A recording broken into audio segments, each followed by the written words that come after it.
plaja Blocus sau Blocus Strand, că așa se numește. Este o plajă infinit de lungă. Eu în episodul de ieri v-am zis că cred că vreo 2 km. Ce vorbești? Fără să exagerez, cred că are 4, 5, 6 km. Deci se întinde încolo. Lăsăm dubița parcată aici cu restul mașinilor. Aici nu ar fi indicat să se surpe. Până nu uităm să vă zicem unde suntem. Suntem la Bovierg Lighthouse. Scările metalice de care vă ziceam, văd că sunt din lemn. Din lemn foarte vechi. Wow, superb! Și am ajuns la cel de-al doilea far pe ziua de astăzi. Uitați-l aici, în stânga noastră, care are un nume cel puțin funny pentru noi, pentru că se numește Lingvig cu Y. Soarele s-a cam dus și cred că ne ducem și noi. Că pleacă lumea de pe plajă.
Bună dimineața! Salutare! Aici dubițarii motocicliști de la Lucifer Videografă, Iasmina și Robert. Și vă salutăm din ziua 4 septembrie, fraților! Iuhu! Ce trece vremea! Și de unde? Exact, corect! Din nordul Danemarcei, de pe plaja Blocus sau Blocus Strand, că așa se numește. Este o plajă infinit de lungă. Eu în episodul de ieri v-am zis că cred că vreo 2 km. Ce vorbești? Fără să exagerez, cred că are 4, 5, 6 km. Deci se întinde încolo nebunie. Da. Acum de dimineață ați văzut, am dat o tură, v-am plimbat un pic, m-am luat cu noi cu drona. Superb, superb. Foarte puțin înnorat, dar a făcut ca atmosfera să aibă acel ceva. Așa, un pic cu nor, un pic cu soare. Superb. Da. Ce facem azi? Pe scurt. Veniți cu noi și vedeți. Vrem să mergem să vedem niște faruri. Dar nu de mașină, ci faruri din alea funcționale. Din alea cum v-am arătat în episodul trecut, de la Ryuberg Knudefir. Astea sunt funcționale. Da. Alea e dezafectat. Ceva mai alea e dezafectat, da, exact. Hai! Haideți!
Scurtă pauză numai, aici la Rema 1000.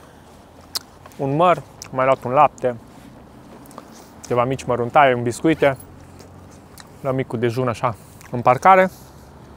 Ne continuăm drumul, că astăzi avem puțin peste 200 de km de făcut. 150.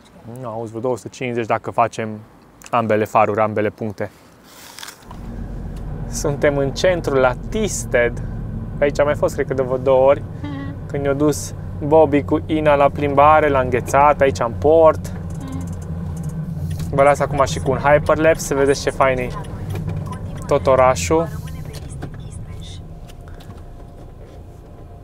Avem vreme superbă aici acum. Am avut parte de un fenomen foarte fain.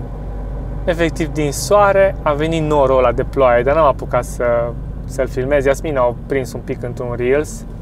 Atât de fain, s-a văzut cum vine. Mai avem 100 de kilometri până la primul far. Și traversăm iară un pod aici în Danemarca, unde se lucra, când noi am făcut motocicleta. În cealaltă parte a podului, unde traversăm noi acum, lucrau, puneau borduri, făceau trotuarul, nu știu ce lucrau ei pe acolo, la infrastructură. Și uite-l din nou, e limită de 50 la oră pe el.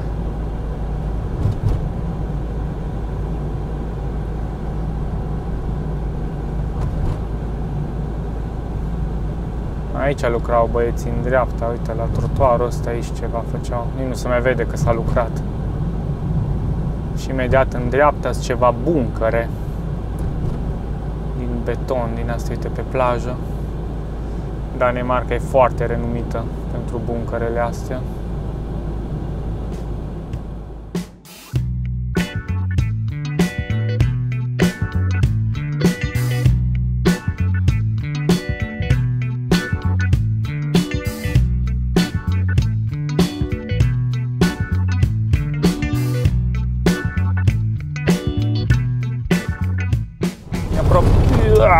Ne apropiem de primul far și ultimul kilometru până la el e drum prăfuit, dar e din ăla așa, care face trrrr.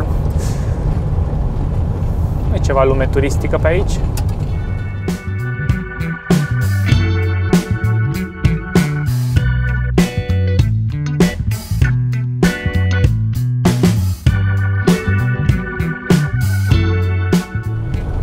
Buncăre iară pe dreapta. Aici e parcarea acum.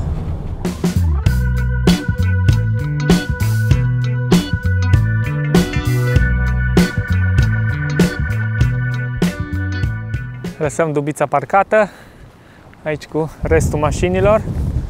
Cam plină parcarea, cred că vreo 3 locuri de parcare au mai fost libere. Și ne plimbăm un pic pe aici pe coastă, pe coasta asta stâncoasă.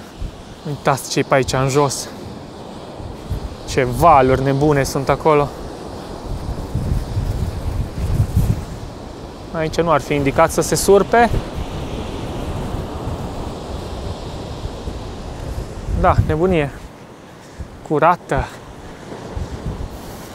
Nu prea vedeți voi pe camera asta mică, că e foarte wide, dar aici undeva sunt plin de eoliene instalate în mare. Ce superb e jos. Avem la un moment dat niște scări metalice care coboară. Să mergem imediat la ele.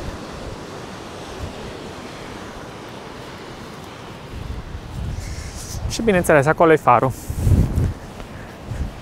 Se poate urca în el, costă vreo 18-20 de lei de persoană. E micuț, are doar 93 de scări. Vedem la aplicare dacă cumva urcăm în el sau nu, dar cel mai probabil nu. Că partea interesantă este aici, asta. Până nu uităm să vă zicem unde suntem. Suntem la Bovbjerg Lighthouse. Acum un pic o să citez de aici de la Iasmina de pe telefon.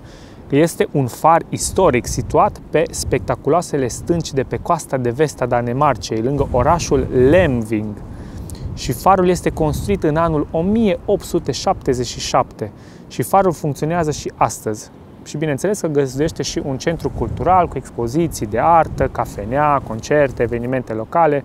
Vizitatorii pot urca, cum am spus și eu, cele 93 de trepte până în vârf pentru a vedea o panoramă superbă.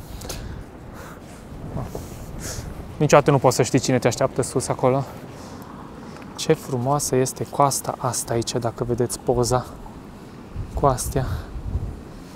Scările metalice de care vă ziceam, văd că sunt din lemn. Din lemn foarte vechi. Wow, superb! Hai să ne tragem să facă doamna aia o poză, că ne sticăm poza.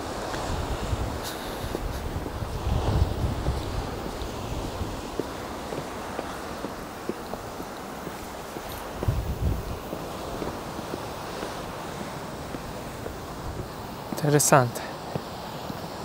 Chiar frumoasă locație. Acum mă gândeam dacă mă duc la mașină să ridic drona, dar bate vântul foarte tare. Asta e reprezentativ aici în Danemarca, vânturi puternice, rafale. Trebuie avut foarte mare grijă că nu-i de joacă, că o pierzi, ți-o ia și ți-o duce. Iată-ne jos, pe malul mării, superb, dar bate vântul. Nu ne place nouă să ne plângem de vânt. O, dar chiar bate. Când e nebunie, e nebunie. Marea e destul de agitată astăzi. Sunt ceva valuri.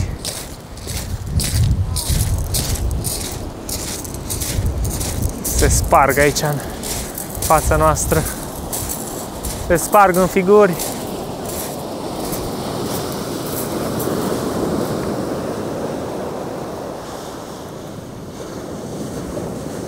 Aici e curtea interioară a farului. Acolo e intrarea în el. Și aici este ceva local.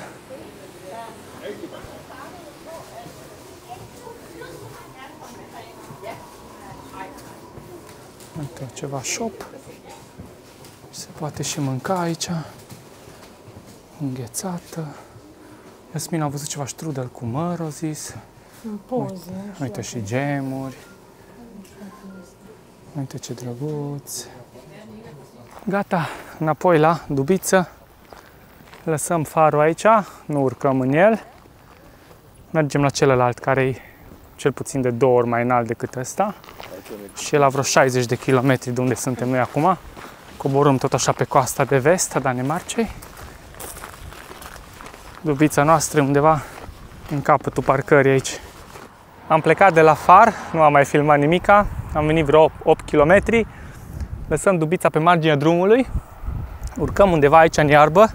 Că suntem lipiți iară cu drumul de faleza asta, cu apa, cu marea cumva. Suntem curioși dacă se vede ceva. Uite-te ce fain e pe aici ceva. Nu știm cum ajungem, cred că pe acolo. Cred că pe aici. Și uite unde lăsăm mașina.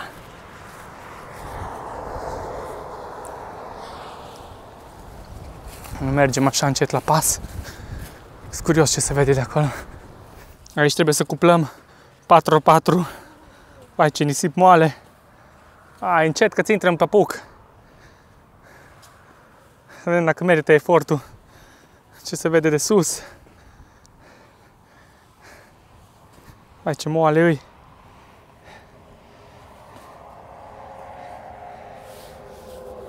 Aud marea. Se aude. E acolo. Nimic atât de special. Doar o aventură. Și începe ploaia. Și acolo sunt o grămadă de pescăruși. Și picură. Și văd farul. Uite farul. Bine, tras o aventură scurtă. Mai repede înapoi la mașină. Până nu ne udă ca lumea, ca lumea. Hai că vă fain. Nebunie.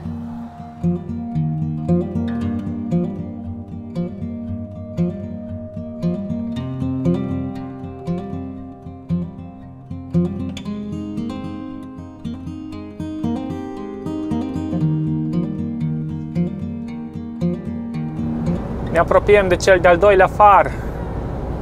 Mai un pic, 2 km.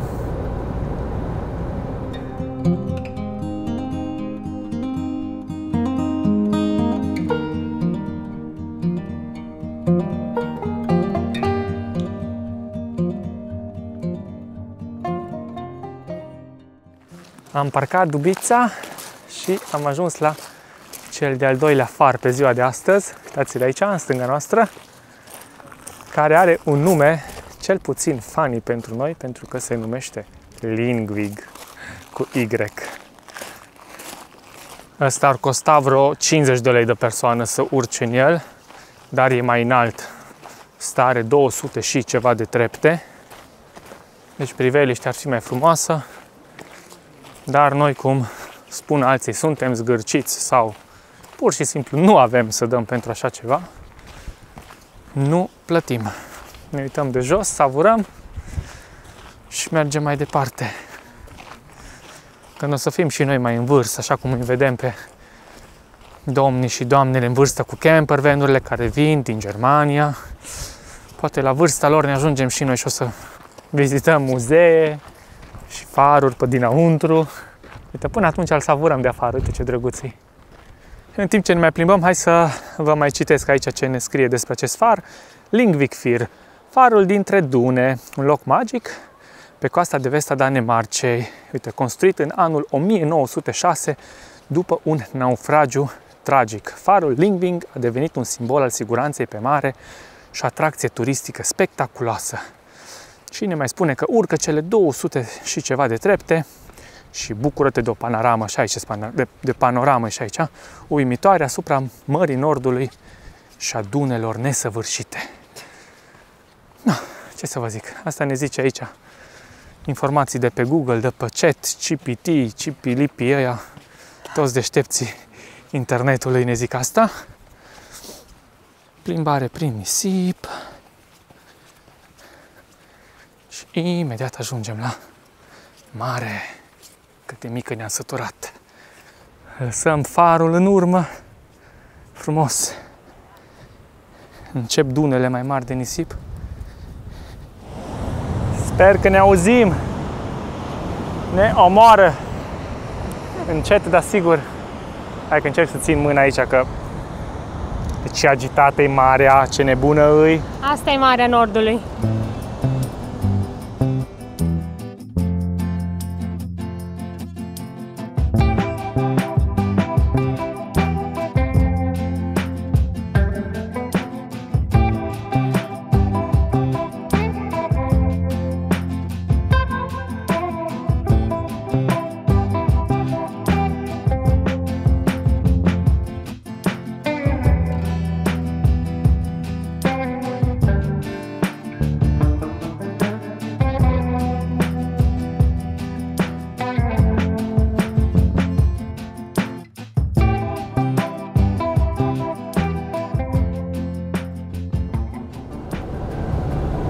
Tot am încercat să ne găsim ceva loc să campăm, să parcăm undeva peste noapte.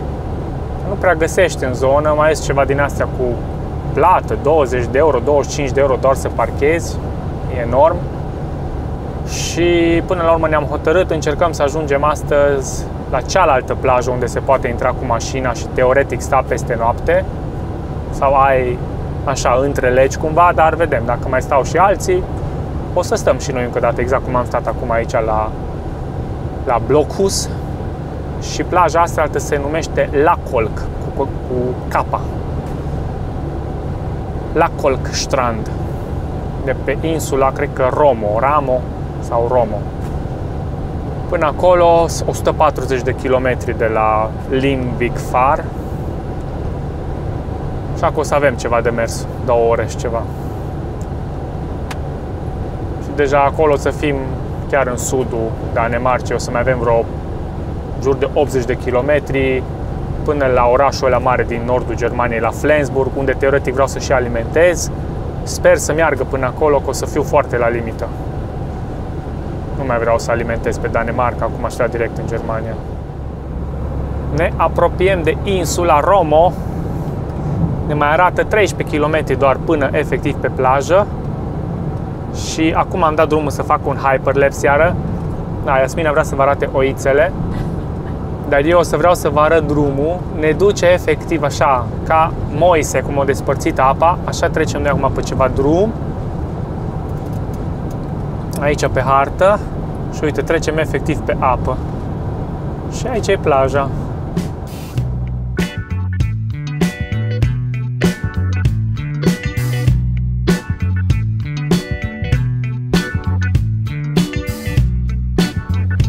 Aici e mult mai explicită treaba cu campingul interzis, în sensul că scrie clar de la ora 9 seara la 7 dimineața nu ai voie să stai aici.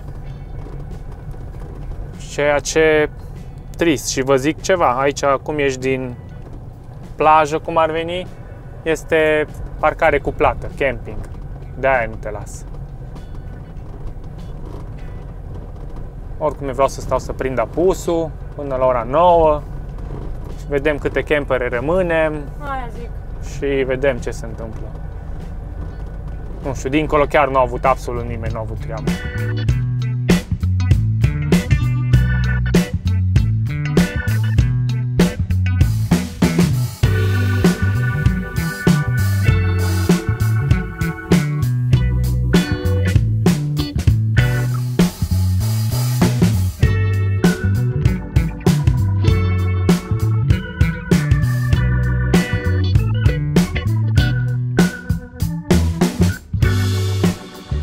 Am venit chiar până în capăt, ați văzut hyperlapse-ul, a fost destul de lung, dar am vrut să vă arăt tot drumul. Bă, deci eu chiar nu înțeleg ideea. De ce ai interzice cuiva cu un camper să stea aici? Uitați-mă, nu încurci pe absolut pe nimeni. Dar plin de campere, deci zeci. Și chiar nu cred că toată lumea o să plece de aici la noapte, să se ducă unde? Uite, chiar și încolo se mai poate merge încă mult. Sunt ceva camioane pe acolo și din astea venuri mari. Vai, ce superb e. 18 grade, bate vântul. Și dubițul l-am parcat aici între două. Că între două nu îl plouă. Bate un pic vântul afară, dar nu ne oprește nimic să punem niște cartofi la fiert aici. Le dăm 10 minute avans, după aia băgăm și pastele și facem niște macaroane din astea așa, cartofi cu paste. Se chinuie soarele să apună acolo între nori. Noi încă tot aici suntem. Studiem să vedem care cum pleacă. Unii au plecat și alții au venit. Vedem ce facem. Soarele s-a cam dus. Și cred că ne ducem și noi. Că pleacă lumea de pe plajă. Deci pleacă, uite, și de lângă noi. Stai să vedem dacă se vede. Uite, pleacă una, două mașini. Pleacă. Știi la ce ne gândim? Că e 500 de euro amenda și dincolo, de exemplu, nu a venit nimeni. Uite și ei acolo, care ți-am zis, toți pleacă. Deci, faza e că teoretic nu vine nimeni. Dar, sincer, pentru 500 de euro poate zice, bă, trimite un om, că dacă îți 3-4 din ăștia ca noi, ori făcut un ciubuc, știi? Oricum e o prostie enorm de mare. Deci gândiți-vă că pe timpul zilei aici poate să fie și mii de mașini. Nu-i problemă. Dar dacă rămânem 10, 15, 20, 30 de mașini parcate, care nu faci nimic, nu circuli, nimic, doar stai și dormi, ai problemă. E ceva lege, că scrie că e legea Danemarcei, nu știu ce, că nu ai voie să rămâi de la ora 9 la 7 dimineața pe plaje. Și nu numai pe plajă, am văzut și pe Park4Night și la unele parcări, nu înțeleg. Efectiv, parcare unde ziua ai voie să faci ce vrei tu, dar noaptea n-ai voie să stai. Bine, haide să mergem să vedem dacă găsim ceva. Dacă nu, vreo 50-60 de km de aici Germania și verem dincolo, vedem, nu știu ce-o fi. Vezi? De ce zicem noi că Norvegia și Suedia și Finlanda sunt tata lor? Pentru că poți să stai unde te taie capul, stai. Nu are nimeni treabă cu tine, nimeni. Hai, ne auzim pe drum.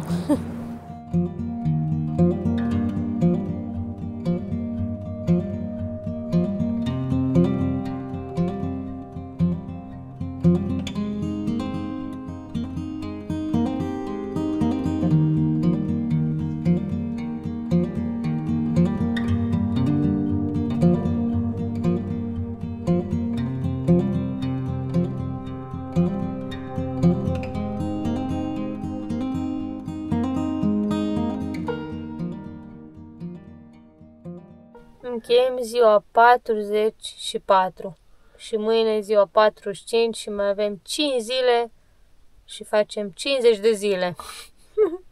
Matematică pură. Astăzi am încheiat ziua cu 9200 de kilometri pe drum.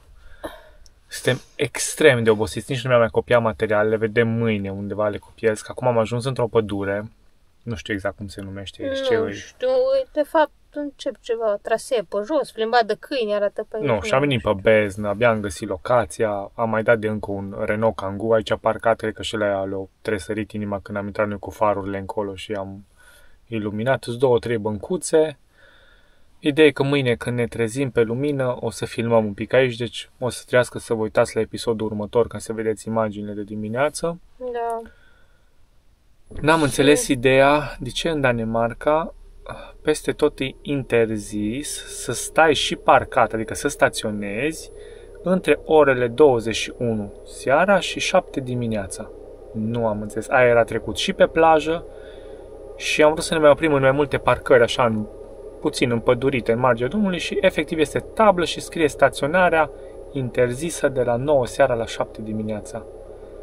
Sincer, abia așteptăm să ajungem în Germania și înapoi în Austria, că acolo măcar seara, după 9 sau chiar 8-9 încolo, parcările care ziua sunt normal cu plată și așa, e free, e gratuit. Sau chiar ora 5 în Austria, când am fost noi în decembrie. Da, poți să te parchezi în ele, stai, nu vine nimeni, nu-ți are nimeni treabă cu tine. N-am înțeles, nu știu ce e aici, un pic ne-o dat peste cap. Oricum am avut 3 nopți, astea 3 noapte în Danemarca, nu am plătit niciuna. Dar probabil că poate chiar mâine în Germania poate căutăm un camping, că iar avem de spălat haine, să ne spălăm pe noi, poate găsim ceva ieftin și nu ne trebuie neapărat cu mașină de spate, ideea să fie vreme bună, să putem sta la soare, să uscăm, să punem marchiza, să... Da, bine, hai Asta că e. ne culcăm, că a fost zi lungă. Sper că v-a plăcut cele 2 plaje. Sunt foarte faine. La prima ați văzut, ieri am stat fără niciun stres, că au mai fost și alții, dar aici nu prea m-am bucurat să mai riscăm, că plecat. părea că lumea se tirează la greu. Nu știu care-i treaba. Ciudat, chiar ciudat. Ziua sunt mii de mașini acolo și seara nu mai are voie să stea nimeni, nici măcar parcat. Da, nu știu. O fost fain. Bine, ne vedem mâine. Ciao. Like, comment, subscribe sau cumpărați-mi o cafea. Ciao, ciao.